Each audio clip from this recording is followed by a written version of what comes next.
Barbara Walters did an interview with Taylor Swift back in 2014, and it was an interview for ABC's 10 Most Fascinating People, and she had an interview with Taylor, and she pretty much criticized Taylor about her dating life, and Barbara Walters pretty much asked Taylor how she would ever find anybody given her track record of writing about exes, and Taylor pretty much responded, calling the question an old joke when it pretty much had to do with sexism. And so I gotta say, Barbara Walters pretty much had a good point for criticizing Taylor, knowing her history of all the guys that she dated, and then you see where her relationship is now with Travis Kelce. Like, who knows if that's actually going to work. Barbara Walters kept it real. I mean, we all know about Taylor's dating history. Heck, she's the same woman who went to a homecoming dance with Chris Griffin in the Family Guy episode, and she falls head over heels for him, but she pretty much used him just to write a song about him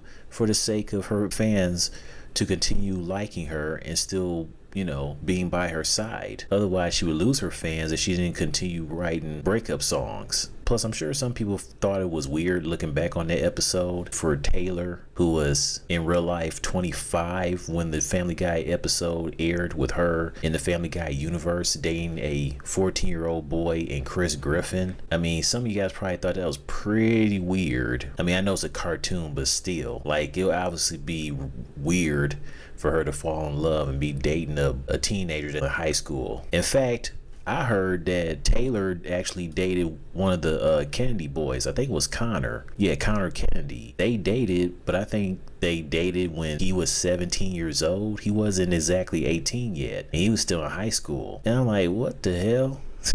Did Taylor desperately want to be part of the Kennedy clan? I mean, my God, what the hell is that all about? If a guy shares his experience in writing, he's brave.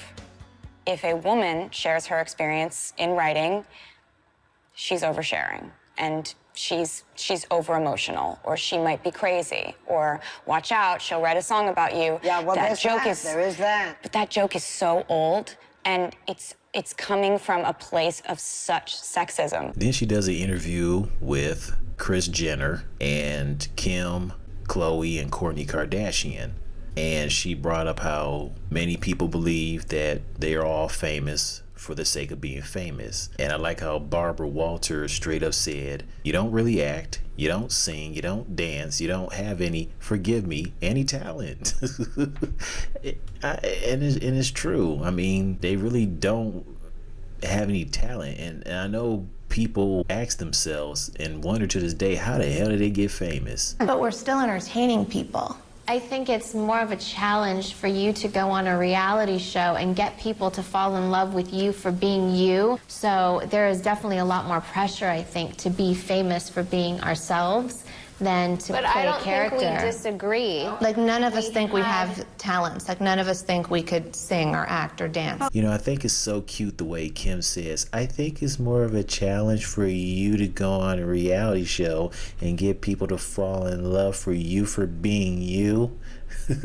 I love that. I love the way she said it's so cute. But like Kourtney said, she doesn't disagree with Barbara Walters. Khloe agrees too, because Khloe says that none of us think that, you know, we can sing and act and dance or have any talent. I think it's refreshing that they're honest. And look how gorgeous Kim looked in this interview. Kim looked so gorgeous back then. She really did. I mean, my God, very breathtaking. I can tell that she's like done something to her face where she didn't need to do anything to her face. It's like, look at Kim back then. It's like, Kim, you didn't have to mess up your face. You were fine before. You didn't have to keep. And yes, I remember the times when people judge Khloe on her appearance. You know, they'll say that she's the funny one, but wow, it's sad that growing up she was judged and was seen ugly, while obviously Kourtney and Kim were considered more attractive. And I remember people say that Khloe looks like an ogre. I know they would bring up Shrek, saying she looked like Shrek and all that, or they'll say she looks like a man, and I'm like, what are you talking about? What's mannish about her? I don't see it. What are you guys doing? I tell you, man, people on the internet, people in general, but people on the internet are so effing cruel, especially when they're saying these things behind their computers because nobody can't see them. God are such assholes for judging on Khloe's appearance. That's sad.